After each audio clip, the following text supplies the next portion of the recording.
Yang menarik, Sekjen PKS Abu Bakar Al-Habsyi sempat terlihat di Surabaya, namun tak menuju ke Hotel Majapahit untuk mengikuti deklarasi pasangan Anies Muhaimin.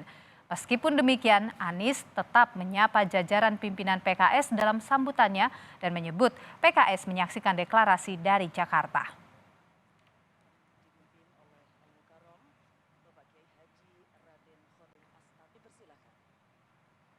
Para pengurus PKS yang hadir. Meskipun tak menghadiri deklarasi Anies Muhaimin di Surabaya, Presiden PKS Ahmad Saiku menyebut partainya tetap bersama di Koalisi Perubahan untuk Persatuan. PKS juga menghormati sikap Demokrat yang tak lagi berada di koalisi pasca Anies menggait Muhaimin.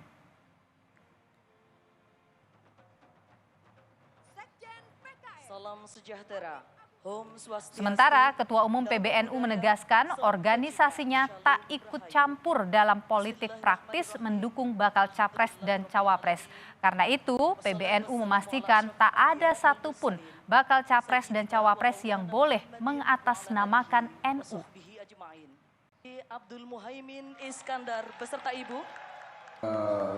Kegiatannya akan dilaksanakan, upacara pembukaannya akan dilaksanakan di Pondok Pesantren Al-Hamid di Cilangkap pada tanggal 18 September 2020.